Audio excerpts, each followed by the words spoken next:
Nah, pada masa pemerintahan Umar, kekhalifahannya Umar bin Khattab ini, Umar ini mempunyai dua keinginan. Umar ini mempunyai dua keinginan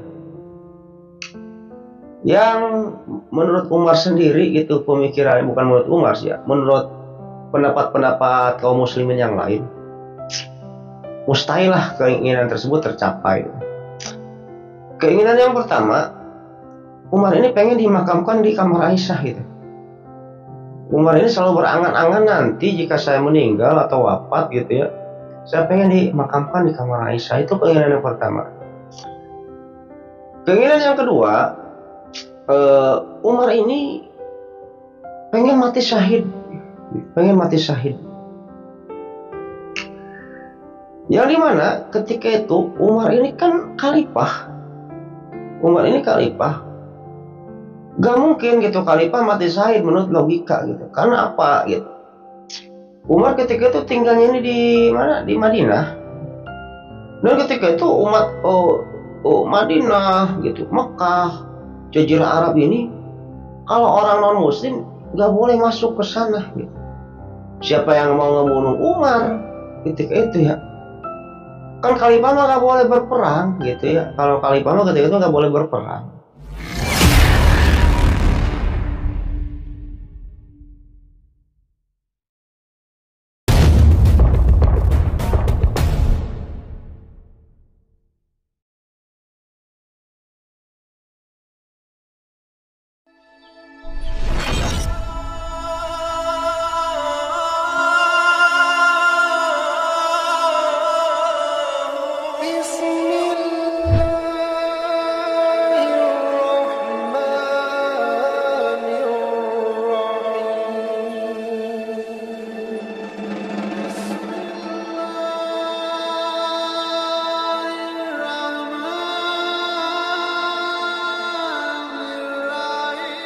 Assalamualaikum warahmatullahi wabarakatuh. Bismillahirrahmanirrahim. Alhamdulillahirrahmanirrahim. Wabinasta'in wala umuri dunya waddin. Wassalatu wassalamu ala asrofil anbiya'i wal mursalin wa ala alihi wa sahbihi ajma'in, amma ba'd. Allahumma shalli ala sayyidina Muhammad wa ala ali sayyidina Muhammad. Rabbi sholli sadri wa yassir amri wa hlul 'uqdatam min lisani yafqahu qawli. Oke, Golopers, kembali lagi bersama saya Lucky Developer. Jadi pada video kali ini kembali saya akan melanjutkan kisah Sayyidah Aisyah, yang dimana pada video kali ini adalah part 7 ya. Dan kemarin saya udah bahas di part 1 sampai part 6, yaitu kehidupan Aisyah sampai dengan meninggalnya Rasulullah SAW. Dan dimana pada video kali ini saya akan melanjutkan kisah Sayyidah Aisyah ini, bagaimana kehidupannya setelah sepeninggalannya Rasulullah, intinya kayak gitu.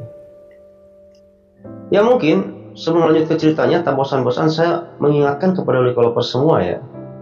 Jangan lupa like, comment, and subscribe. Supaya apa? Supaya saya tambah bersemangat untuk membuat konten-konten selanjutnya gitu. Dan bagi Golopers semua yang sudah subscribe di channel YouTube ini, saya banyak ucapkan terima kasih. Mudah-mudahan amal baik Golopers semua yang sudah subscribe dibalas kebaikannya oleh Allah Subhanahu wa taala berpuluh-puluh kali lipat, beratus kali lipat, beribu kali lipat, dan berjuta kali lipat. Oke, kita lanjut ke cerita. Ya, sepeninggalannya Rasulullah, Aisyah pun ketika itu sangat terpukul sekali. Yang dimana, ya gimana ya, kalau setiap hari bareng, setiap hari melihat, dan ketika Rasulullah sudah nggak ada, ya Aisyah pun hari-harinya dilanda kesedihan lah, intinya kayak gitu. Dan Aisyah ini orangnya, intinya umurnya lumayan cukup panjang. Aisyah ini mengalami, intinya kehidupan Aisyah ini ada di beberapa khalifah gitu.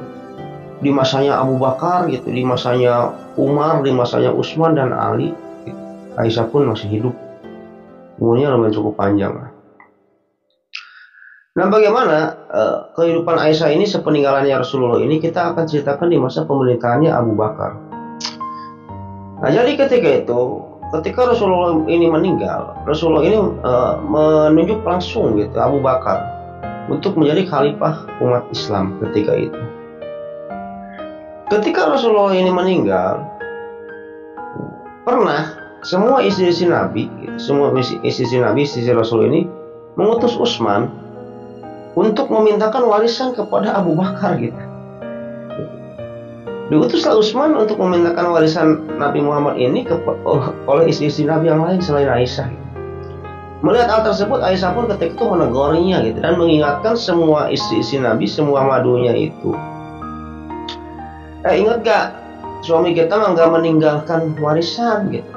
Suami kita tinggalkan ini adalah sedekah. Diomongin kayak gitu, ya semua istri Nabi yang lain itu nurut lah ya. Pas diomongin kayak gitu sama Aisyah, semuanya nurut. Dan berkaitan dengan hal tersebut, di dalam Sahih Bukhari pernah ada riwayat dari Amr bin Harits.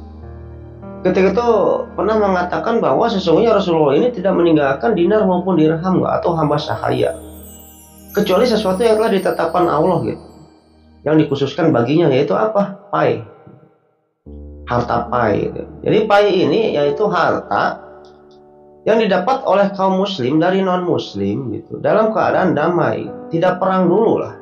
Kalau ghanimah itu kan perang dulu, harta rampasan perang. Kalau pai itu nggak perang dulu, sukarela lah memberikannya. Intinya kayak gitu. Nah, Abu Bakar ini intinya menjadi khalifah ini kurang lebih selama 2 tahun gitu. Ya kita singkat-singkat aja lah ya, ceritanya kita singkat-singkat aja. Yang nanti secara lengkapnya akan saya ceritakan di versinya Sejarah Islam ya, di playlistnya Sejarah Islam. Abu Bakar ini jadi khalifah ini kurang lebih selama 2 tahun, dan Abu Bakar meninggal ketika itu pada tahun 13 Hijriah, pada tahun 13 Hijriah. Yang dimana ceritanya ketika Abu Bakar ini mau meninggal, dan intinya Abu Bakar ini dalam keadaan sakit gitu ya. Abu Bakar ini pernah menagih lagi harta berupa tanah yang telah diberikan kepada Aisyah. Kan Aisyah ini adalah anak kesayangan Abu Bakar. Ketika itu Abu Bakar ini pernah memberikan banyak tanah kepada Aisyah, dia kayak gitu. Ketika itu Abu Bakar bertanya kepada Aisyah di tengah sakitnya itu, ya anakku, ya Aisyah, tanah-tanah yang pernah ayah berikan kepada kamu dikemanakan? Masih ada? Oh masih ada ya ayah, katanya kan. Intinya dikumpulinlah sertifikatnya, berarti sertifikat tanahnya. Jadi itu emang ada apa ayah? Ayah pengen membagikan secara adil kepada anak-anak ayah. Intinya Abu Bakar ini sudah menyadari bahwa umurnya sudah tidak lama lagi, dan jika ditanya sama Allah nanti harta kamu dikemanakan Abu Bakar bisa menjawabnya, oh setelah dibagikan secara rata kepada anak-anakku ya Allah. Intinya kayak gitu. Karena Aisyah pun ketika itu memberikan kembali kepada Abu Bakar tanah-tanah yang telah diberikan oleh Abu Bakar itu, dan Abu Bakar memberikan tanah-tanah tersebut kepada anak-anaknya secara adil dan merata. Intinya kayak gitu. Kan anak Abu Bakar itu ada berapa loh Globos? Anak Abu Bakar itu ya. Ya ada Abdullah itu putra sulungnya. Terus ada lagi Abdurrahman, itu kakaknya Aisyah, terus Ummu Kalsum binti Abu Bakar. Ada juga kalau nggak salah namanya Muhammad juga. Muhammad bin Abu Bakar juga ada tuh anaknya Abu Bakar itu, kalau nggak salah ini ya. Yang dimana ketika itu di Globosnya, selama Abu Bakar ini sakit, Aisyah lah yang mengurusinya gitu.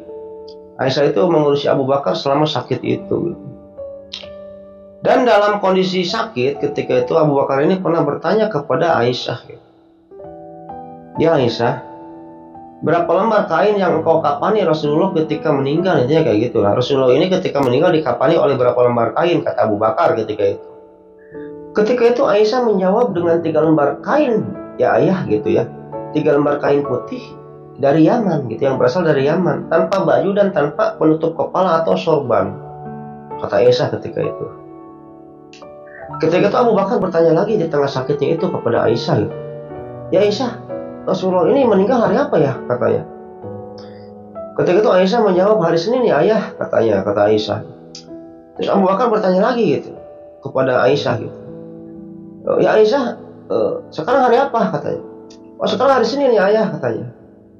Ketika itu Abu Bakar bilang gitu, aku harap umurku sampai hari ini saja, katanya kan kayak gitu. Ya Abu Bakar ini pengen disamain dengan Rasulullah gitu ya. Nanya-nanya dulu sebelum meninggal, tapi pengen disamain, oh pengen dikapani kayak Rasulullah, pengen meninggalnya di hari sesuai dengan Rasulullah, intinya kayak gitu. Ya kan Abu Bakar ini kesayangan Rasulullah dan doanya pasti dikabul oleh Allah ya. Ketika itu kalau nggak salah di malam Selasanya Abu Bakar ini meninggal dunia. Intinya kayak gitu loh Globos. Dan setelah Abu Bakar meninggal dunia, jadi Abu Bakar itu ketika itu dimakamkan di kamarnya Aisyah ya. Di kamarnya Aisyah, gigir-gigir dengan Rasulullah gitu. Apa sih berdampingan gitu dengan Rasulullah itu gitu. Ini Rasulullah, ini Abu Bakar, jadi kepalanya Abu Bakar ini sejajar dengan bahu Rasul ketika itu. Dan liang lahat Abu Bakar ini menempel dengan liang lahat Rasul. Sangat mulia sekali Abu Bakar ya. Nggak ada tuh siksa kubur bagi Abu Bakar, takut malaikatnya juga gitu ya. Wah, di pinggirnya ada Rasul gitu. Ya setelah Abu Bakar meninggal dan intinya ayahnya meninggal, Aisyah ini bergantilah kekhalifahan menjadi dipimpin oleh Umar. Yang dimana Umar ketika itu menerima wasiat dari Abu Bakar sebelum meninggalnya ini, Abu Bakar ini berwasiat bahwa setelah aku meninggal kepemimpinan sama Umar ya, katanya kan, intinya kayak gitu. Ya kita tahu sendiri Umar kalau persia. Umar ini orangnya terkenal dengan tegas, wibawa, jujur dan terkenal dengan waronya. Gitu. Umar pada masa kekhalifahannya Umar, ketika itu Umar ini intinya memperlakukan menggaji kaum muslimin ini dari Baitul Mal. Jadi semua kaum muslimin gak ada yang pengangguran ketika itu. Yang gak punya kerjaan pun digaji pada masa Umar ketika itu. Dan pada masa Umar pun ketika itu Umar ini sangat ngajejehkeun lah kalau bahasa Inggrisnya mah ya. Sangat memperhatikan intinya kebutuhan para umum mukminin gitu.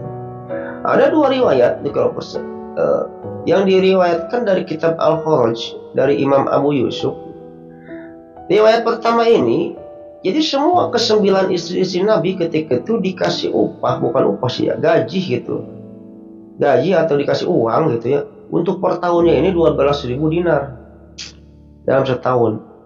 Hitung aja gitu ya, 12.000 dinar kali 4 juta. Kalau nggak salah 1 dinar itu 4 juta ya. Segitulah. Riwayat kedua itu ada yang bilang 10.000 gitu. 10.000 dinar dalam setahun gitu.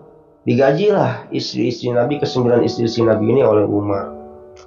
Jadi Umar itu sangat memperhatikan kondisi istri-istri Nabi ketika itu.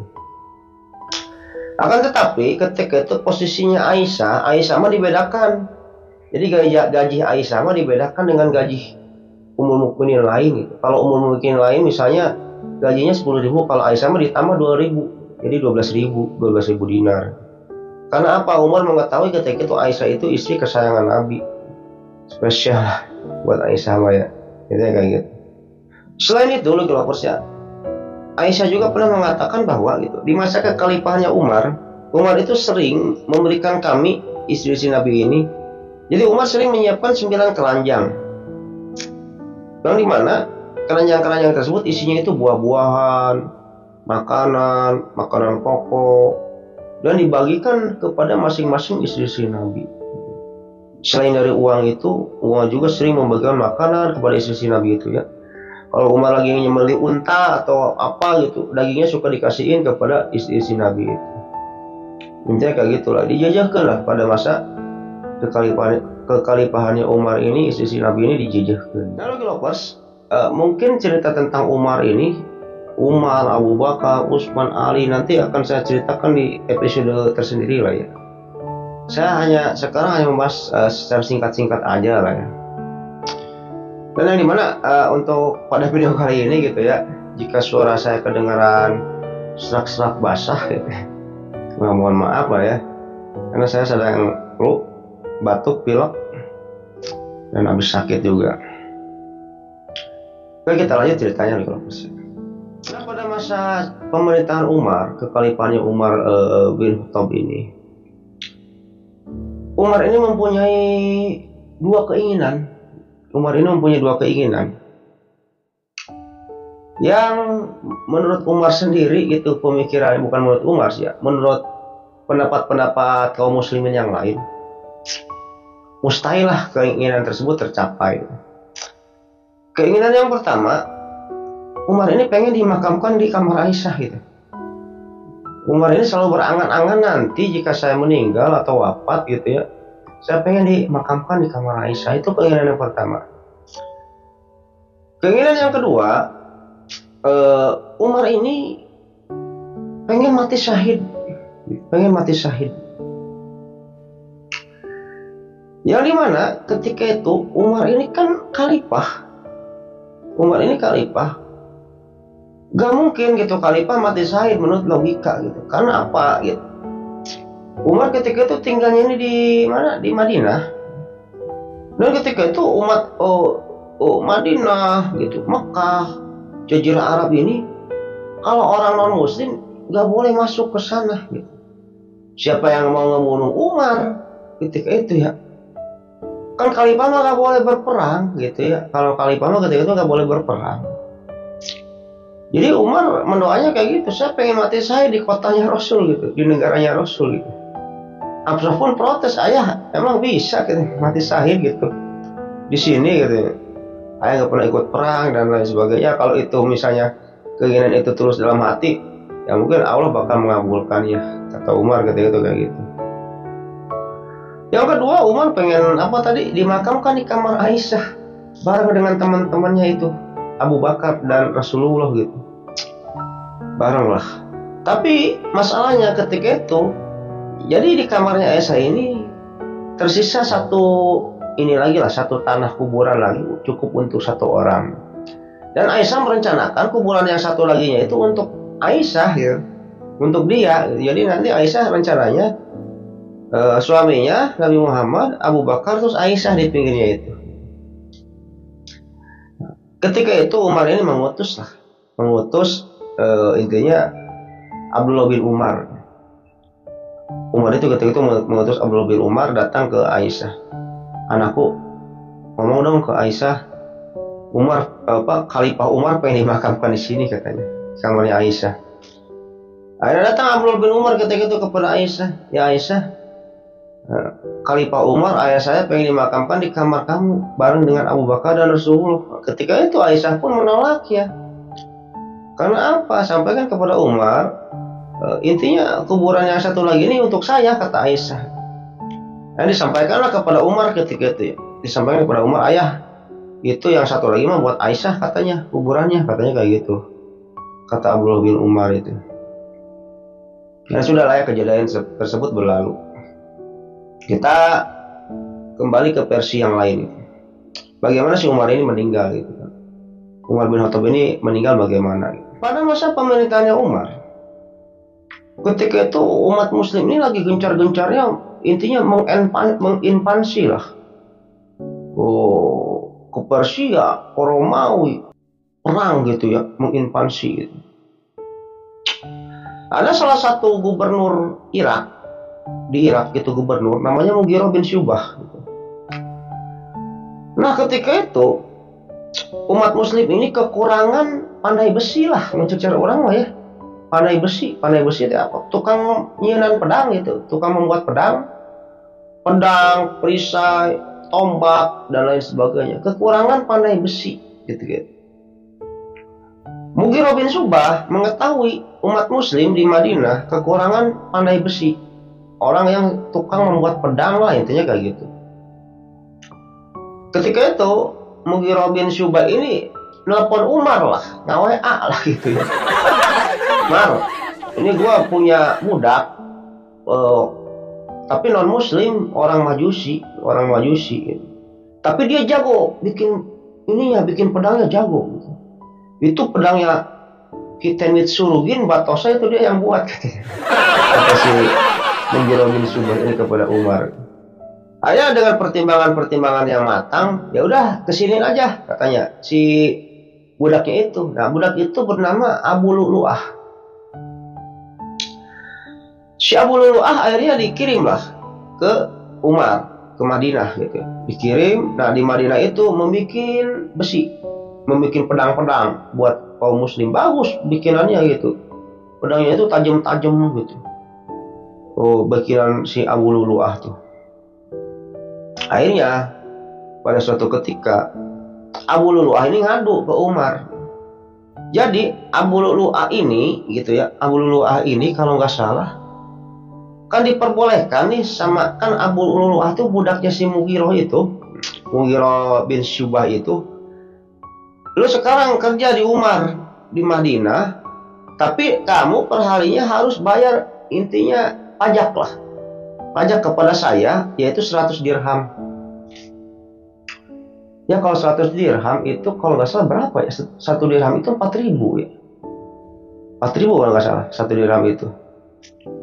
Ya 400 ribuan lah per hari. Sedangkan ketika itu gitu, gaji atau penghasilan, keuntungan si Abu Lu'lu'ah di Madinah itu gitu, ratusan dolar, bukan ratusan dinar gitu. Ribuan dinar. Tapi si Abu Lulu'ah mah koret gitu, cuman dimintain 100 dirham aja sama si Mugiroh ini gitu ya. Dia nggak mau, seolah-olah pajak itu kemahalan lah gitu. Akhirnya ngadu ke Umar, Khalifah, Mar, masa gua sama majikan gua Mugiroh dimintain 100 dirham per hari katanya kan, dari hasil keuntungan saya kerja di kamu, Mar, kata Abu Lulu'ah ini. Umar ketika itu melihat keuntungan yang didapat dari Abu Lulu'ah gitu ya. Ini kan Abu Lulu'ah itu untungnya itu bukan dirham lagi, dinar gitu. Bahkan kalau 1 dinar kan 4 juta. Bahkan ratusan dinar untungnya itu. Cuman dimintain 400.000 atau 500.000 sebagai pajak, kan itu kecil Abu Lulu, kata Umar itu. Udah kasih aja gitu, kata Umar ketika itu. Nah, mendengar Umar ini pro ke Mugiroh gitu ya, Abu Lulu ini marahlah ke Umar. Abu Lulu ini marah ke Umar. Sikatnya mah kayak gitu. Setelah itu Abu Lulu ini membuat pisau. Jadi niat mau ngebunuh Umar. Ada juga di riwayat-riwayat lain bahwa gitu ya. Jadi kedatangan Abu Lulu'ah ini ke Madinah sebagai pandai besi ini udah direncanakan oleh orang-orang Majusi.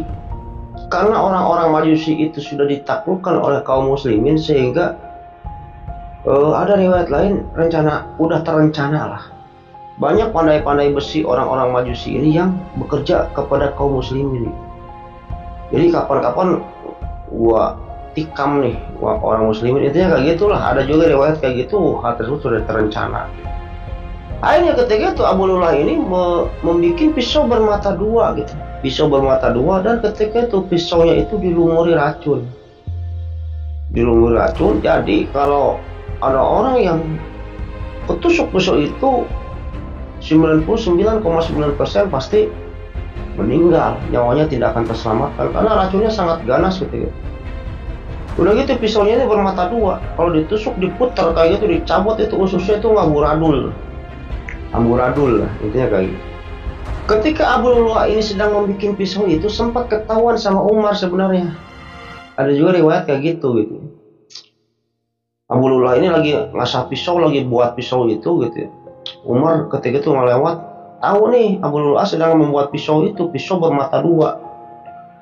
Umar ketika itu nanya kepada Abu Lulu'ah itu, lu sedang apa, Bu? Katanya, saya sedang menyiapkan sesuatu buat kamu, Umar. Sesuatu ini tidak akan terlupakan oleh umat Islam nanti, katanya. Umar sadar bahwa Abu Lulu'ah ngancam gua nih, kata Umar itu. Sudah lah ya, gak dihiraukan sama Umar itu. Kejadian itu berlalu, dan Umar itu sebenarnya menceritakan kepada kaum muslimin, saya tadi diancam oleh Abu Lulu'ah gini.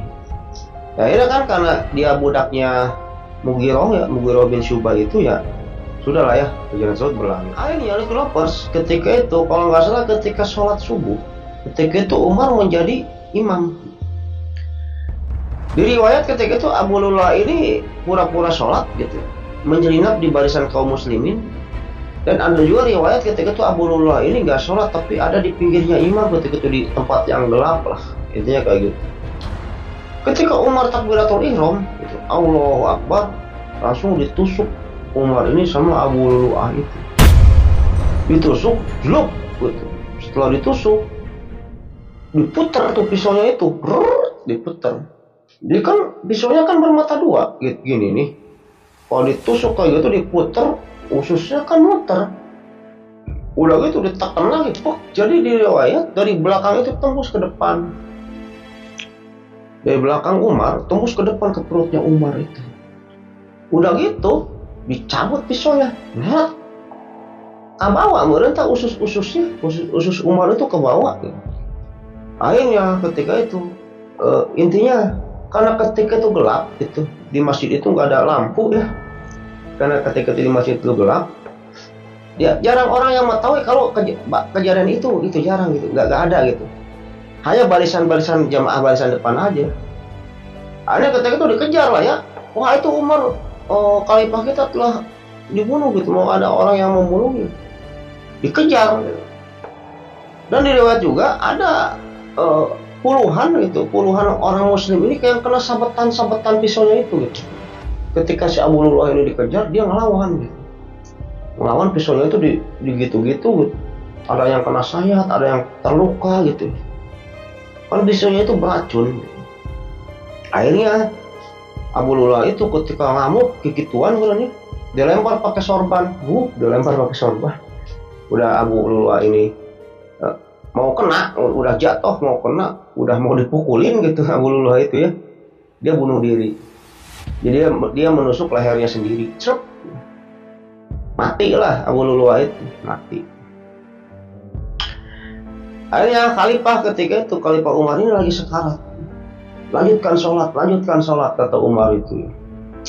Singkat cerita, ada sebagian riwayat gitu yang ada sahabat ya yang mencoba mengobati Umar, mengambil susu unta gitu ya. Yang dimana ketika susu unta itu diminumkan kepada Umar gitu, lok gitu ya.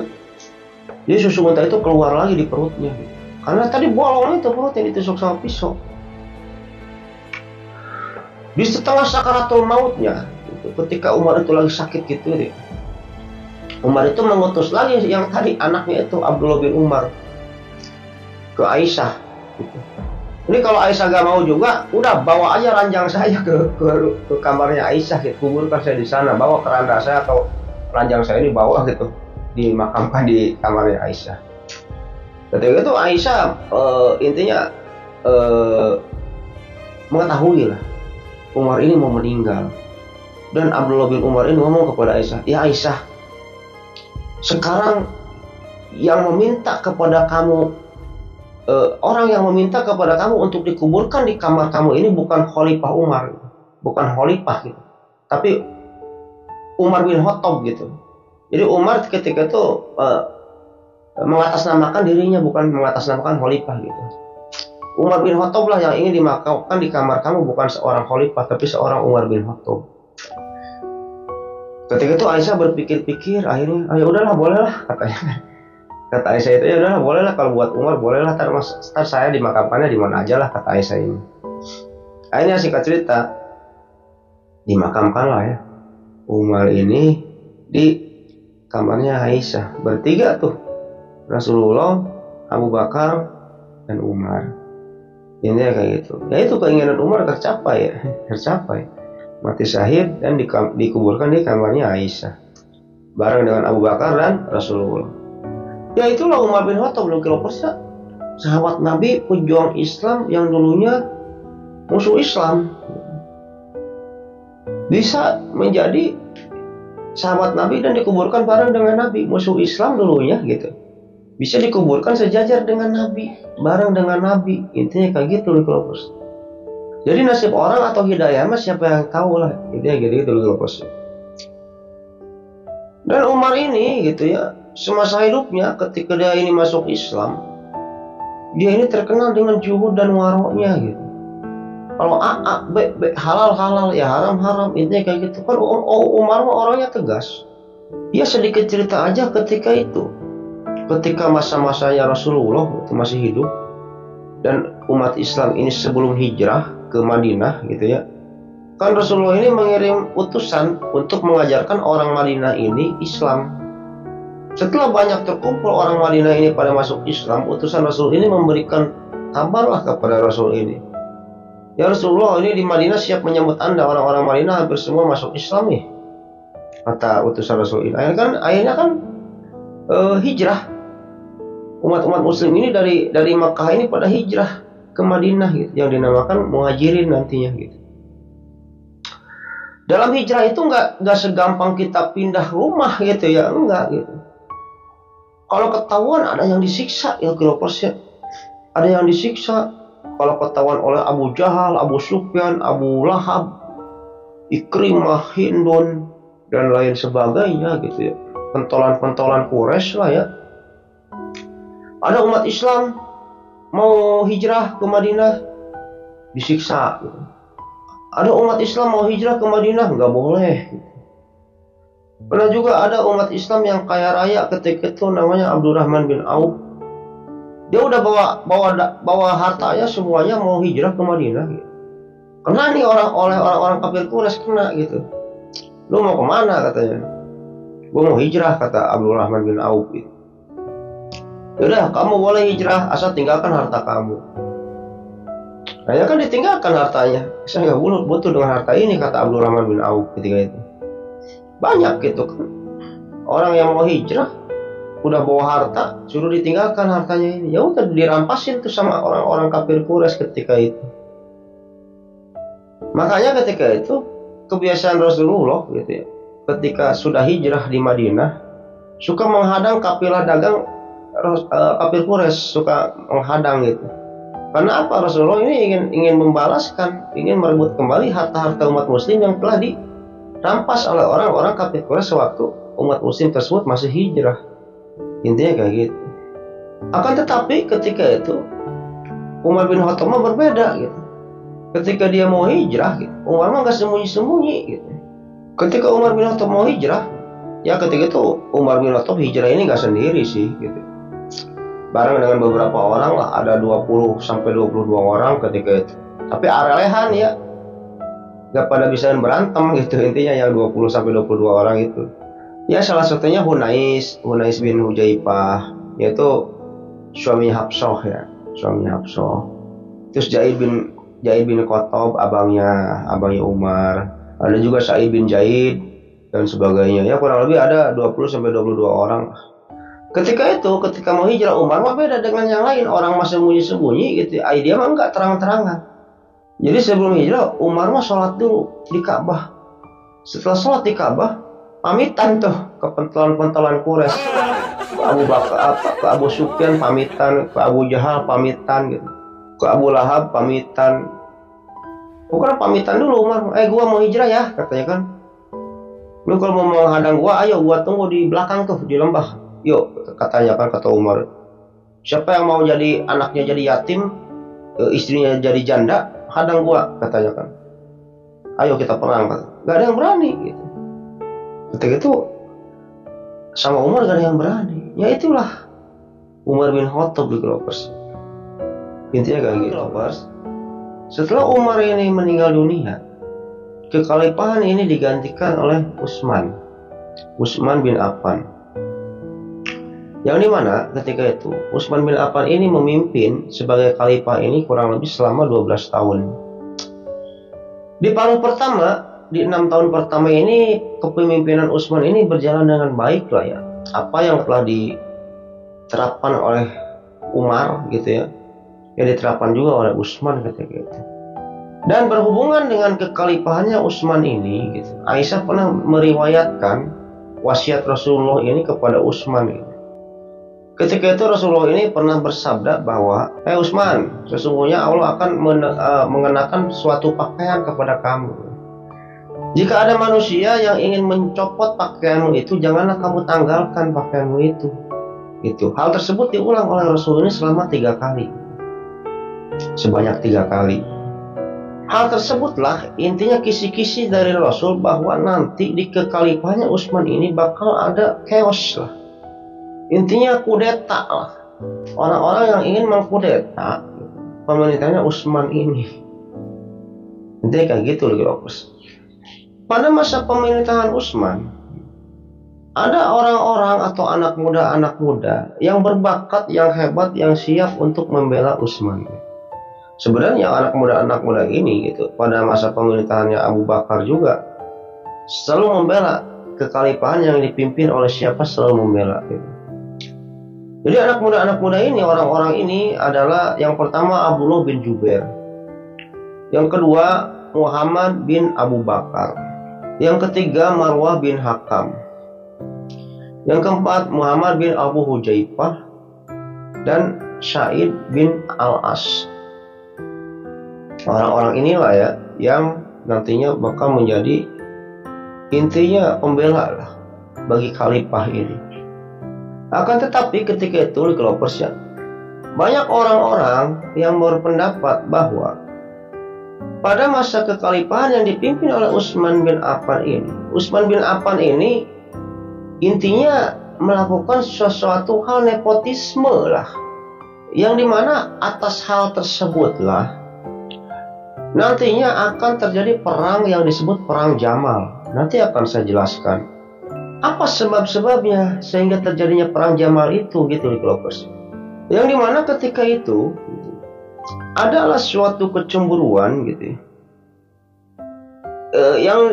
yang diakibatkan oleh Muhammad bin Abu Bakar dan Muhammad bin Abu Hujaifah kepada keputusannya Utsman gitu, yang selalu mengangkat orang-orang dari Bani Umayyah yang menjadi pimpinan-pimpinannya lah, intinya bupatinya, lurahnya, gubernurnya itu semuanya dari Bani Umayyah.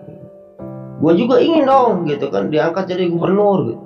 Gue juga ingin dong diangkat jadi bupati, intinya kayak gitu lah. Kalau diruntut dari nama-nama orang tadi, yaitu Abdullah bin Jubair ini adalah cucunya Abu Bakar. Kalau dilihat dari silsilah, Abdullah bin Jubair ini berhak lah ya.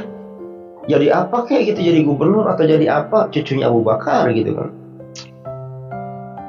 Ada lagi Muhammad bin Abu Bakar, anak terakhir dari Abu Bakar, Muhammad bin Abu Bakar ini.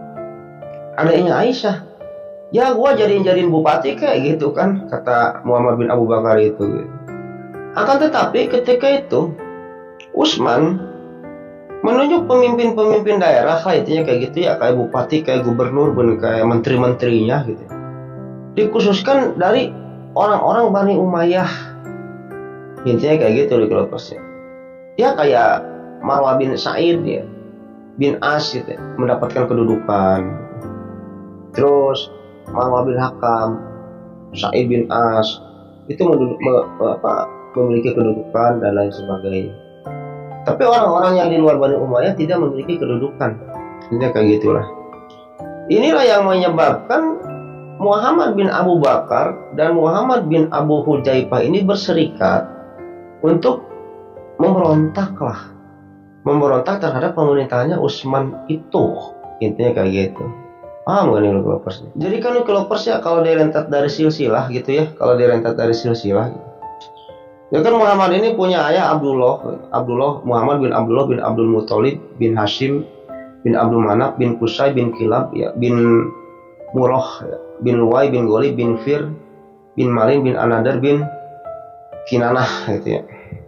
Nah tadi Abdul Manaf gitu ya, Abdul Manaf ini kan Muhammad bin Abdullah bin Abdul Muthalib bin Hashim bin Abdul Manaf. Abdul Manaf ini punya anak, salah satunya ini ada Hashim dan Abdul Syam gitu. Abdul Syam. Kalau dari Hashim ini anak-anaknya gitu, Abdul Muthalib, Abdullah dan Nabi Muhammad gitu ya. Kalau dari Abdul Syam, anak-anaknya ini rentetannya ini Umayyah, Abdul As, Affan, Utsman gitu. Nah, kenapa Utsman ini disebut Bani Umayyah ya? Karena keturunannya Umayyah. Umayyah itu siapa? Anaknya Abdul Syam. Abdul Syam ini siapa? Anaknya Abdul Manaf. Tadi silsilahnya. Ya, kita rentet lagi ke Murrah katanya. Tadi kan bin Murrah bin Luwai bin Ghalib bin Fir. Murrah ini punya bapak Ka'ab. Ka'ab punya anak Murrah. Murrah ini anaknya ini ada salah satunya gitu. Tamim sama Kilab gitu. Kalau dari rentetannya Kilab gitu, ada Qusay, ada Abdul Manaf, ada Hashim, Abdul Muthalib, Abdullah ke Nabi gitu. Kalau dari Tamim gitu, Tamim ini rentetannya Sa'ad gitu. Tamim punya anak Sa'ad, punya anak lagi Amr punya anak lagi Amir punya anak lagi Abi Quhafah gitu. Abi Quhafah punya anak lagi Abu Bakar gitu.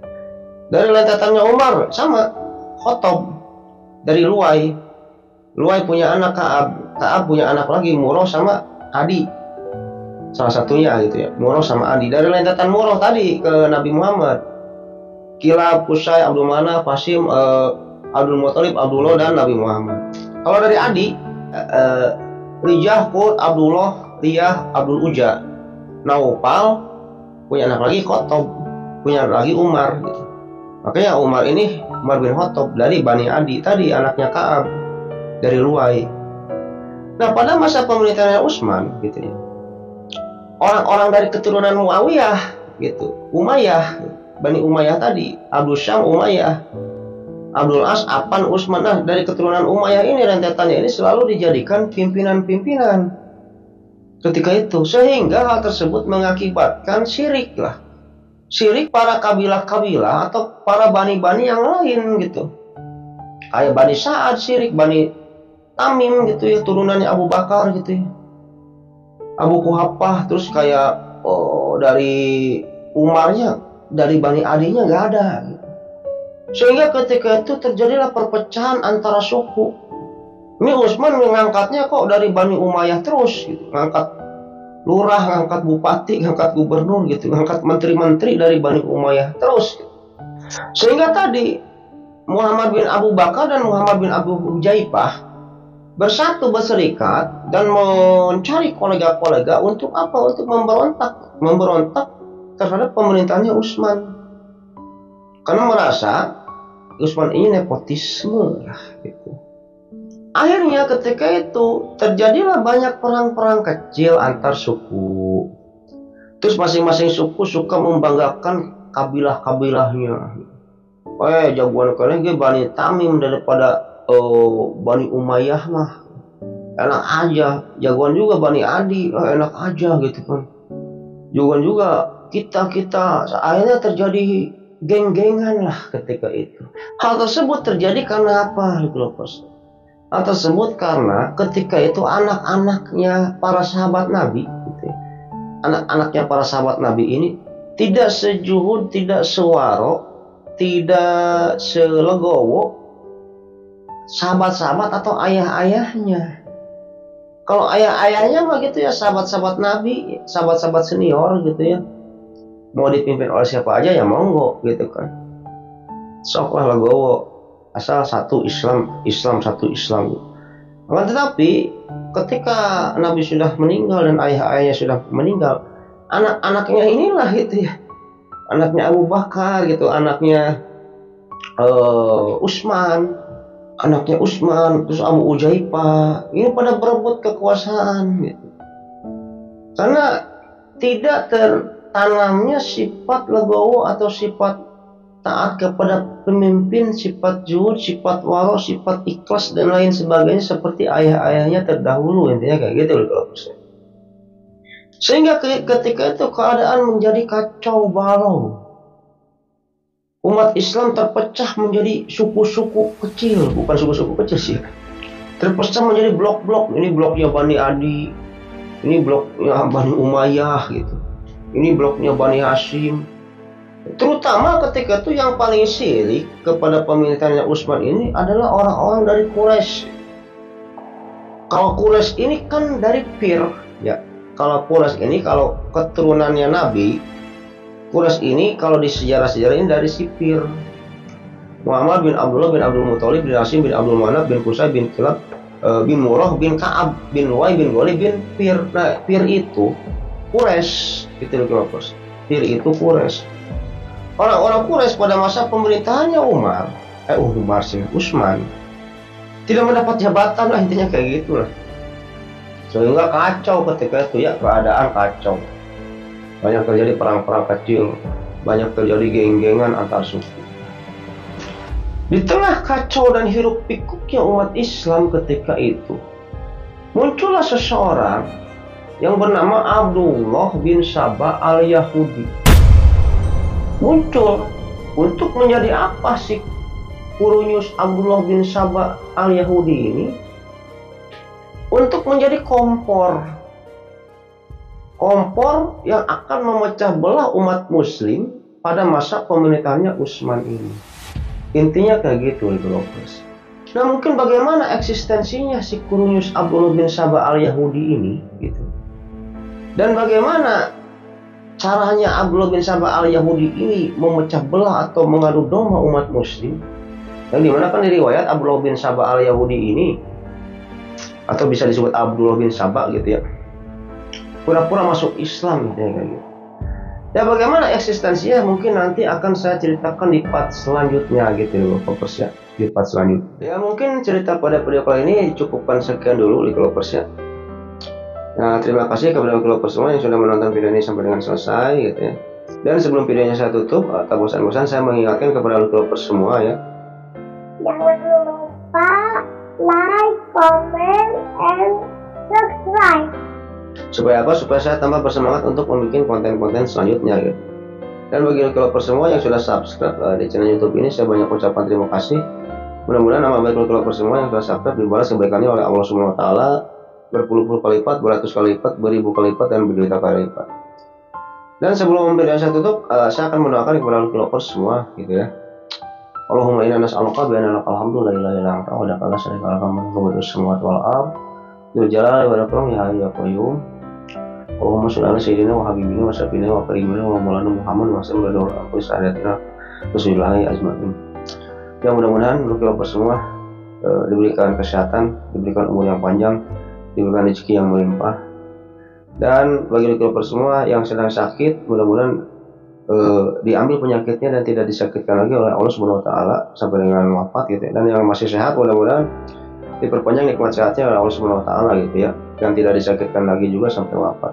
Dan jika developer semua ada yang belum punya jodoh gitu ya, mudah-mudahan Allah mempertemukan jodoh masing-masing gitu ya.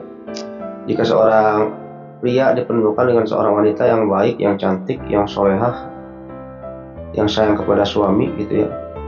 Dan jika seorang wanita mudah-mudahan dipertemukan dengan seorang pria yang ganteng, yang gagah, yang berwibawa gitu ya, yang tampan, yang sayang kepada istri, yang soleh, terutama yang mempunyai kepribadian ya, punya rumah pribadi, punya mobil pribadi, punya perusahaan pribadi gitu.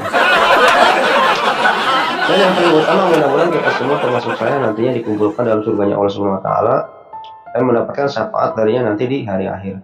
Mungkin itu aja developers ya cerita pada video kali ini, mudah-mudahan menghibur. Akhirul kata, Allahumma sholli ala sayyidina Muhammad wa ala ali sayyidina Muhammad. Wabillahi taufiq wal hidayah. Wassalamualaikum warahmatullahi wabarakatuh.